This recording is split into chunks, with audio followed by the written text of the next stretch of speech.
sebenarnya manfaat dari penelitian ini utamanya adalah untuk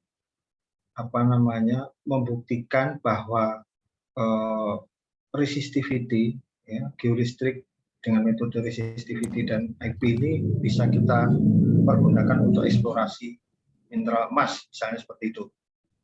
Ini itu yang perlu kita mungkin nanti perlu ditambahkan di situ ya.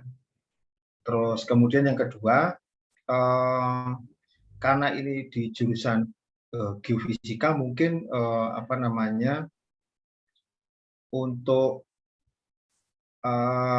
proses-proses mineralisasi mungkin tidak usah panjang-panjang. Nanti mungkin itu kita singkat saja nanti untuk di studi berikutnya. Justru yang paling kita tekankan adalah bagaimana mendetek mineralisasi emas itu dengan menggunakan resistivity.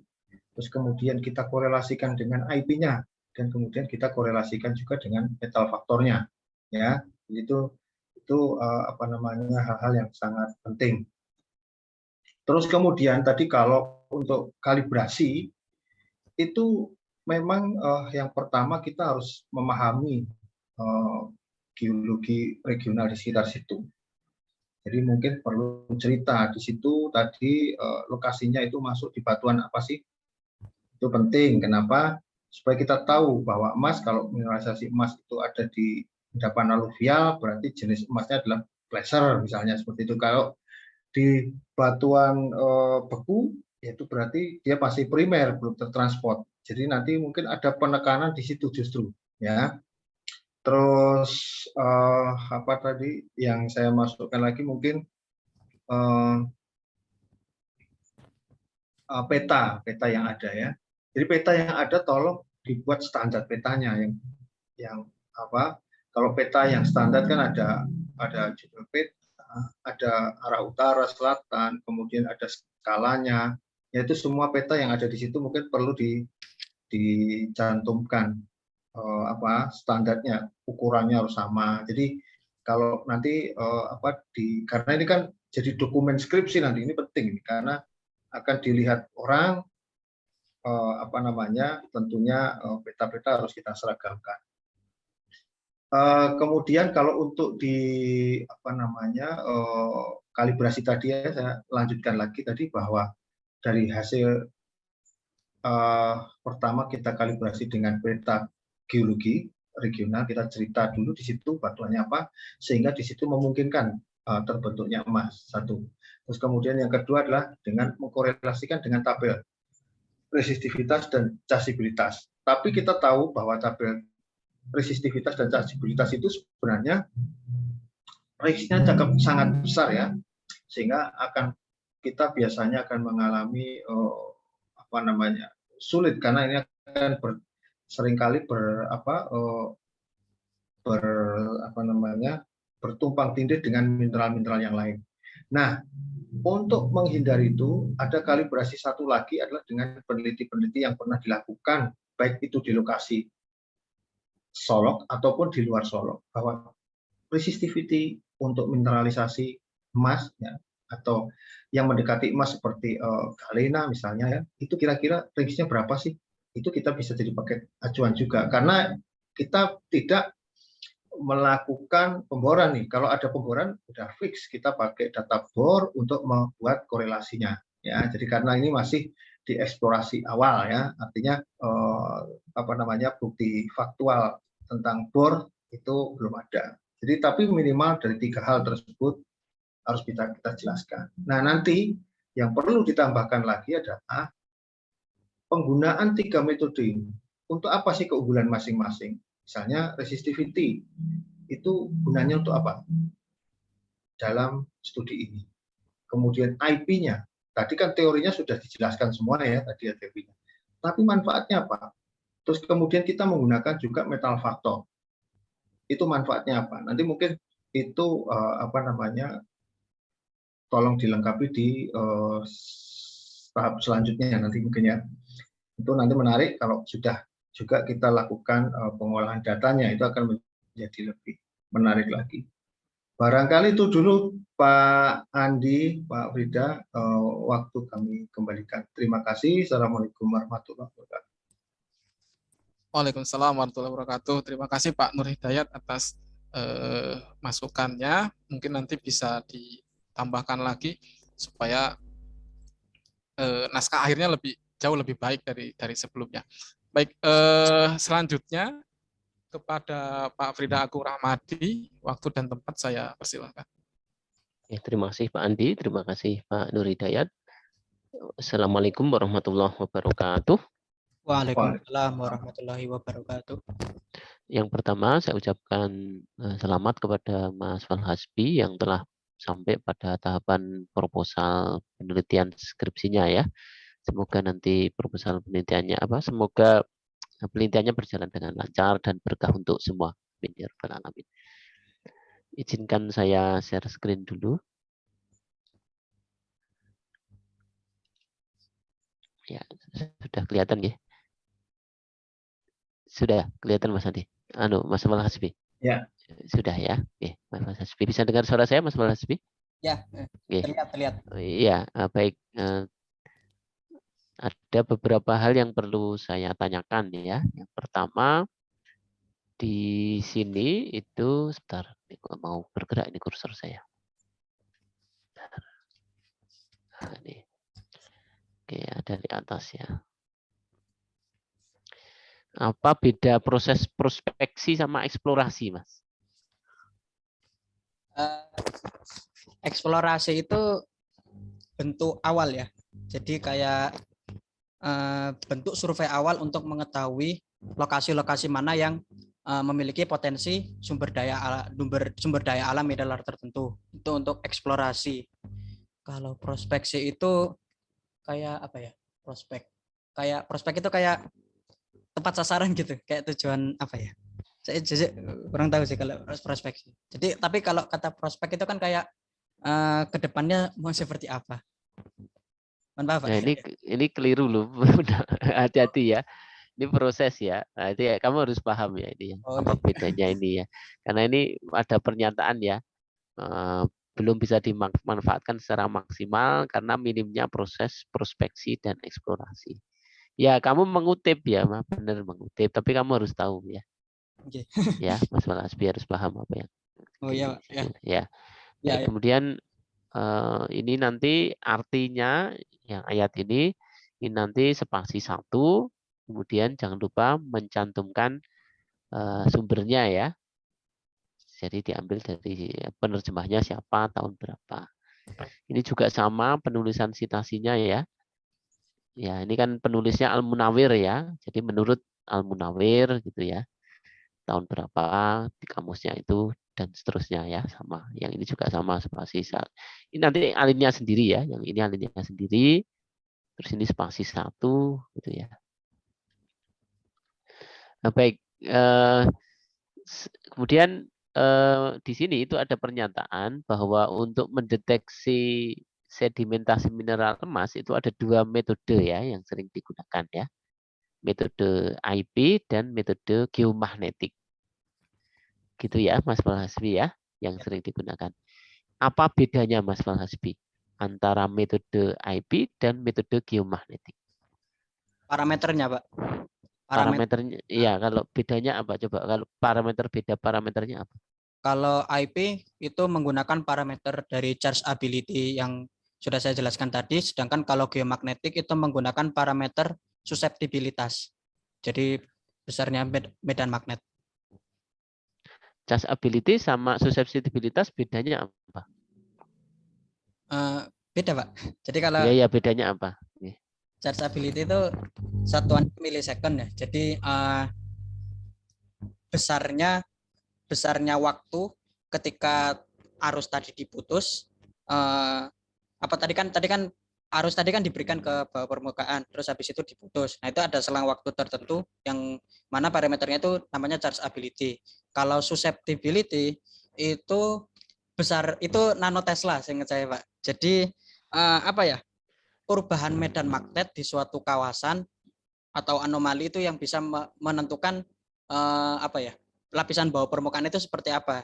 Jadi kondisi kalau litologi seperti ini itu nilai suseptibilitasnya berapa. Nah, itu satuannya nanotesla kalau singkat saya, Pak. Kalau charge ability tadi, bukannya dia kemampuan untuk di apa gitu? Kata-kata ability itu? Oh, ability kemampuan, iya. Charge itu kan muatan, Pak. Muatan. Nah ya, kalau charge ability apa?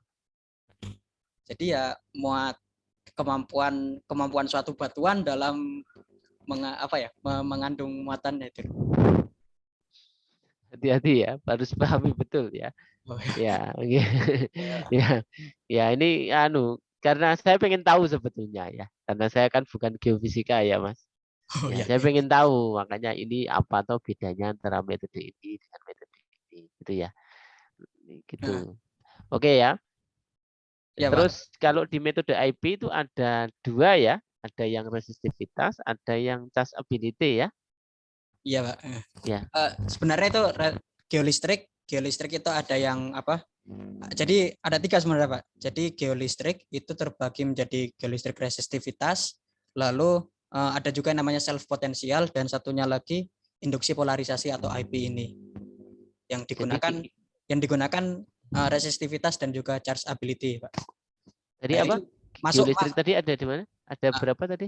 Ada apa namanya? Resistivitas dengan parameternya tadi tahanan jenis, lalu ada namanya self potensial tersendiri, satunya lagi charge ability. Induksi polarisasi, maaf, induksi polarisasi. Berarti ya, resistivitas sama charge ability itu bukan bagian dari metode induksi polarisasi ya. Mana Pak tadi?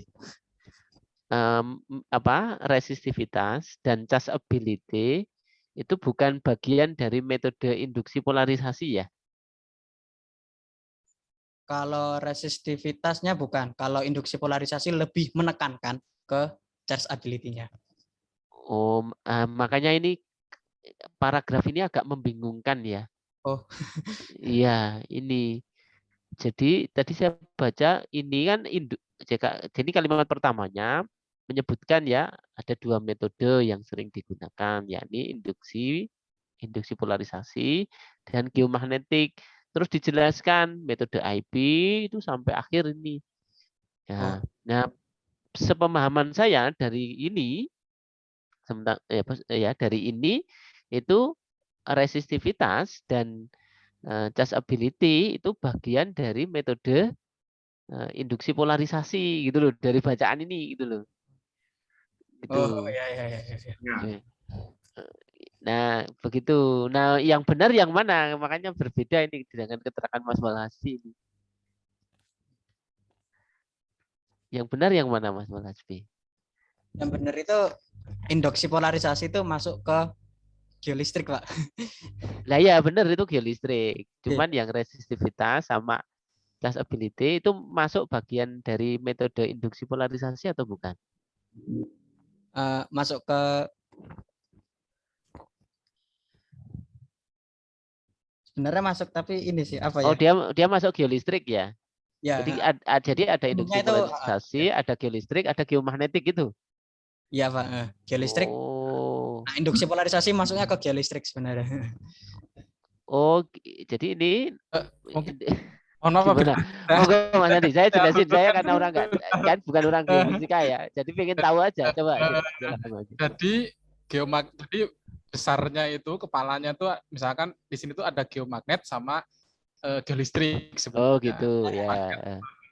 Nah, geolistrik itu juga ada dibagi 3. Nah, ada IP, ada resistivitas sama self potensial. Nah, di sini itu karena yang IP itu sudah biasa digunakan sebenarnya. Sudah digunakan. Nah, di sini tuh kita juga pengen menunjukkan kemarin yang tadi dibilang sama Pak Nur itu kita pengen coba kalau resistivitas juga bisa untuk mencari emas gitu. Pengen mencari dengan menyandingkan dengan IP ini gitu. Seperti itu. Jadi besarnya geomagnet sama geolistrik sebenarnya. Nah, IP itu bagian dari geolistrik, terus resistivitas juga bagian dari geolistrik seperti itu. Ya. Akan dilanjutkan Asmi. Dasarnya. Oh gitu ya. Jadi ini harusnya bukan IP ya seharusnya ya. Geolistrik ya. Depannya ini ya. Nah, kalau di sana emang yang sering digunakannya IP. Cuman IP Oh, gitu. geolistrik induksi polarisasi sebenarnya. Cuman orang biasanya bilang ya udah IP, satu lagi resistivitas. Padahal kepalanya itu geolistrik sebenarnya, geolistrik. Jadi listrik Oh, sama magnet ya. sebenarnya. Nah, ini. Oh, ya, ya. Ya, ya. Oke, paham saya. Cuman anu ya Mas Hasbi, ini agak ya ada yang janggal kan. Jadi kan kalau ini kali paragrafnya itu deduktif, maka hati-hati ya. Yang jadi kunci di depan gitu ya. Ya makanya ini tadi kok agak berbeda dengan keterangan yang disampaikan oleh Mas Hasbi. Ya, sudah jelas ya Mas Mas Mas Andi. Oke. Eh, oke. Ini tadi sudah hanya catatan-catatan saja. Terus berikutnya Mas Hasbi, di sini ini kalau saran saya ya, ya tujuannya nggak perlu ditantumkan di sini karena sudah ada di space sendiri ya. Ya, tujuannya nggak perlu ditantumkan di sini. Paham? Ya, karena ada space sendiri. Nah, oke baik. Kan ini ada tujuannya ya. Nah, tujuannya sudah ada di sini. Oke, oke ya. Oke, baik. Berikutnya saya mau tanyakan itu gini.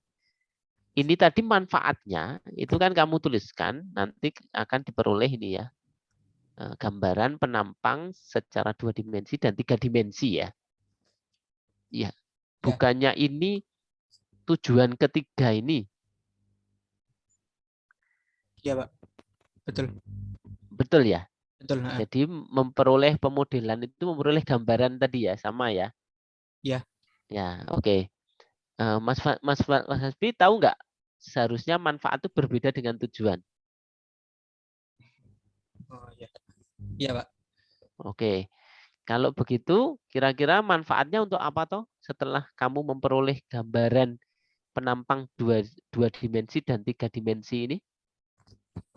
Dapat mengetahui nilai persebarannya, Pak. Dapat mengetahui Nilai persebaran persebarannya ya. distribusi atau persebaran dari lapisan bawah permukaan dari penampang tadi itu tadi. Ya, terus nanti kalau bisa memperoleh itu, kalau sudah tahu persebarannya, terus Kita analisis dan kita interpretasi. Jadi kita tahu daerah mana yang berpotensi mengandung mineral emas dan itu dapat digunakan sebagai acuan untuk tahap selanjutnya yaitu eksploitasi. Seperti itu, Pak.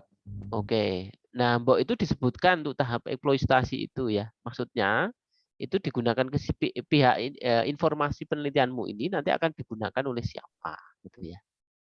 Gitu ya, bermanfaat untuk siapa gitu. Untuk siapa siapa kira-kira nanti? Pihak ini, Pak, pengembang, Pak. Pihak Perusahaan. pihak pengembang. Bagi pihak pemerintah kabupaten bermanfaat enggak? Bermanfaatnya nanti kan dari pihak perusahaan itu kan juga mengini, Pak, apa namanya ya? Mendapatkan izin, udah dapat izin dulu dari pihak pemerintah dan juga hasil dari semisal sudah dibor dan sudah dapat hasilnya kan itu nilai jualnya juga dapat dapat keuntungan bagi pemerintah daerah setempat dengan berbagai persetujuan kontraknya kayak gitu, Pak. Sepengetahuan saya. Ya, misalnya begini, kamu ini penelitianmu itu dibayar oleh pemerintah daerah setempat ya. Gitu ya. Kamu dibiayai oleh pemerintah daerah setempat gitu ya. Bagi pemerintah daerah setempat nanti informasi yang diperoleh dari penelitianmu ini bermanfaat bagi mereka apa?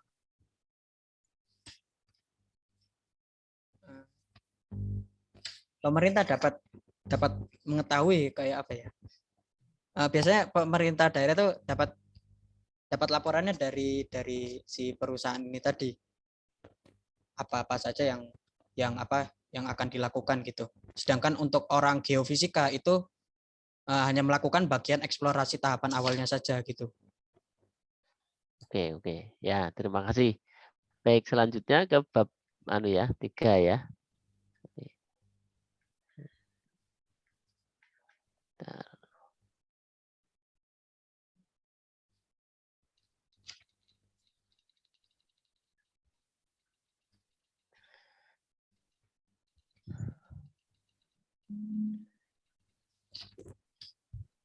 Baik, Mas Walhasbi. Ini Mas Walhasbi melakukan pengukuran geolistrik ya? Ya, Pak. Ya, pengukuran ini ngambil data apa bukan? Pakai data sekunder, Pak, bisa dibilang itu. Oh, ya ya. Jadi saya mau agak ini ada beberapa istilah ya. Nah, ini di sini tuh loh. Ini ada pengumpulan data, atau?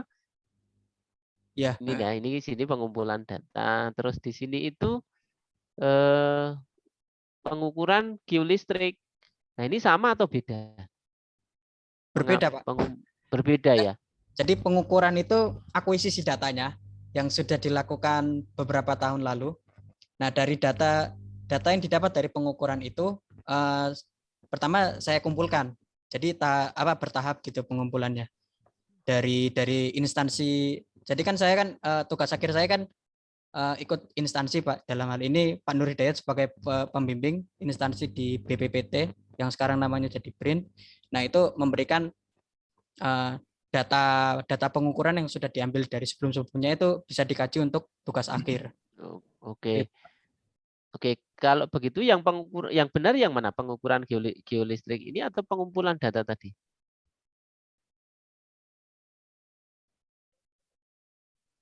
Atau dilakukan dua-duanya? Kalau pengukuran bukan saya yang melakukan, Pak. Jadi saya cuma menggunakan hasil dari pengukuran tersebut dan saya cantumkan tanggalnya begitu, Pak. Pengukuran. Oh, gitu ya. Baik. Nah, gini, kalau berdasarkan buku panduan skripsi, yang dimaksud waktu penelitian itu adalah waktu penelitian yang kamu lakukan itu, gitu loh. Paham ya? Nah, ini nanti dimasukkan ke sana saja. Nanti tidak membuat rancu gitu loh. Ini kok penelitiannya sudah lama gitu loh. Karena kamu masukkan di sini gitu loh. Ya. Nah, mendingan kata-katanya diubah gitu, Pak ya. Iya, biar enak dibaca gitu loh. Karena poinnya kan di sini, Mas. Jadi poinnya itu kamu di sini toh. Di sini itu. Gitu loh. Masukkan di sini aja di bagian pengumpulan data tadi gitu loh. Paham ya? Jangan dimasukkan di sini. Gitu. Ya. Ya, hati-hati karena ini kalau data sekunder gitu perlu hati-hati ya, kan kamu nggak ngambil data sendiri biar enak dibaca, maksud saya begitu, biar enak dibaca gitu ya, biar nampak logis gitu ya. Paham ya Mas? Nah, yang kamu lakukan ya nanti waktu penelitianmu aja mulai kapan sampai kapan gitu. Ini yang ditulis di situ gitu ya. Yang pengukuran nggak perlu saya cantumkan. Loh, enggak, masukkan di sini aja. Kan kamu ngambil data sekunder kan? Nah, ini loh kan ada pengumpulan data, atau? Ya, yang kamu lakukan ini kan ngumpulin data, atau? Nah, nanti di bagian sini aja gitu loh. Dimasukkan di sini. Oh, gitu. Tapi tidak dimasukkan di depan tadi gitu loh. Oh, paham Pak. Ya. Ya, kamu pindahkan di sini gitu loh. Oh iya. Ya. Iya, Pak. Paham ya? Paham, Pak. Nah, yang ini depannya tadi itu ya tadi apa? Hanya waktumu aja, waktu kamu penelitiannya, terus tempat kamu melakukan penelitian gitu loh. Ya. Gitu ya, Mas. Hanya dipindahkan biar nampak logis gitu. Logis dan sistematis nanti. Baik. Berikutnya ini ya nanti ya. Ini jadi nanti kamu pindahkan di sini ya. Dipindahkan di sini ya, pengumpulan datanya. Terus ada pengolahan data ya. Baik, di pengolahan data ini mulai dari ini kemudian pemodelan. Nah, ini pemodelan nanti outputnya ini ya, Mas. Outputnya model penampang ini ya. Ya, Oke ya. Benar ya? Betul. Ya, kalau nanti ini sebagai output simbolnya jangan kotak ya. Ya, Mas Walasvi ya. Simbolnya jangan kotak. Terus kalau input tomografi ini proses apa bukan? Proses, Pak.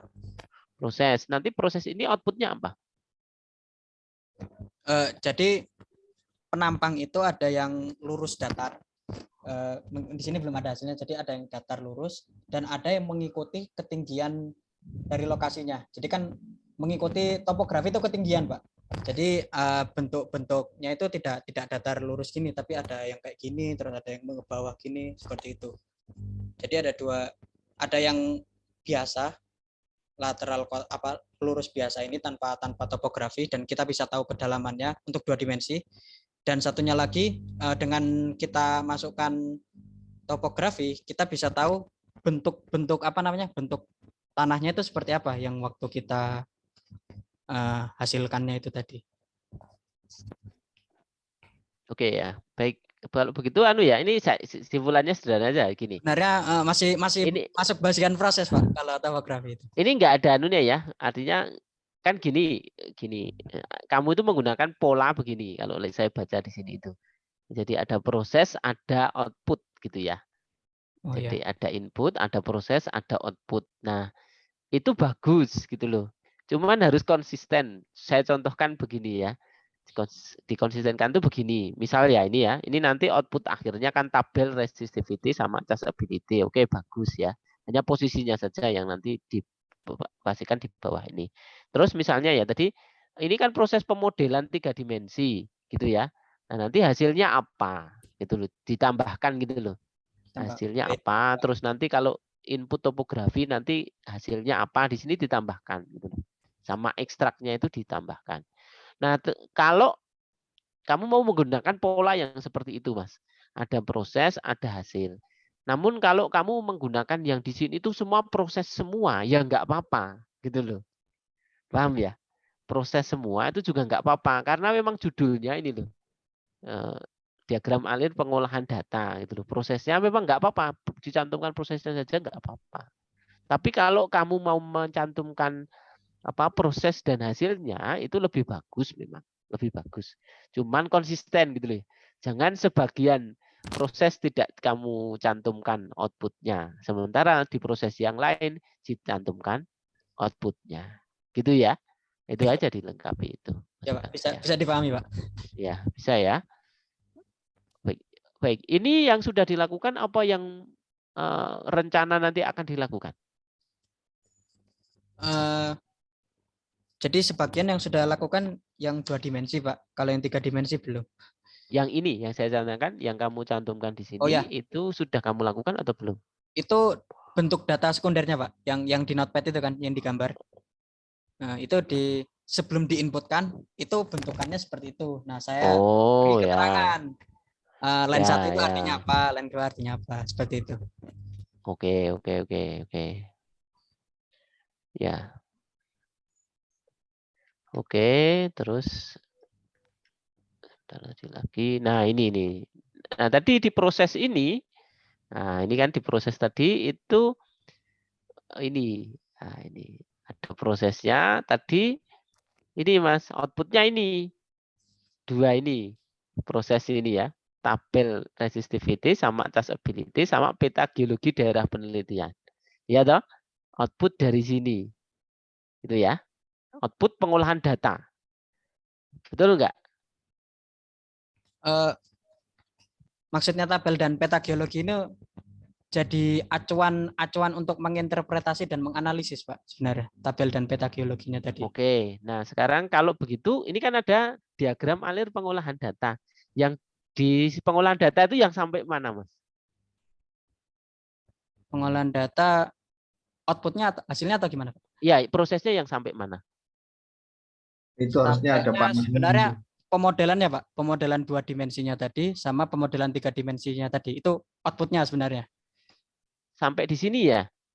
Itu yang pengolahan data? Model ini sama yang model 3 dimensi, Pak. Itu outputnya, Pak. Ini ya? Ya, outputnya yang ini ya? Ya, Yang ini ya? Yang kursor saya ini ya? Iya, betul. Oke ya? Oke, nah ini yang tadi saya sebagai pembaca agak bingung. Ini kan kamu judulnya, ini kan diagram alir pengolahan data. Terus toh, ya toh, di endingnya ini tuh ini. Endingnya tabel ini gitu loh. Ya, itu inputannya itu, Pak. Inputannya lagi untuk membantu interpretasi itu. Oh, gitu. Ya. Jadi ini seolah-olah Oh, malah hasilnya kan ini analisis. ya, saya baca kok ini hasilnya seperti hasil ini tadi. Ya, Karena ini nggak ada anak panahnya ya. nah, harus ada anak panah. Oh ya, gini, paham saya.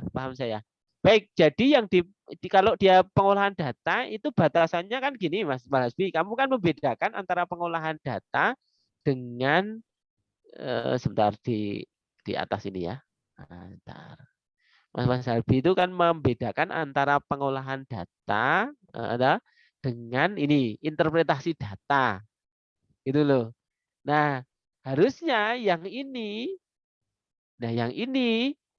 tuh masuk ketika apa? Ya, maksudnya interpretasi. Nah, iya, jangan kamu masukkan di pengolahan data. Itu, gitu ya. Ya, Mas, ya, Mas. Ya, Makanya berarti tadi masuk. saya cari-cari kok.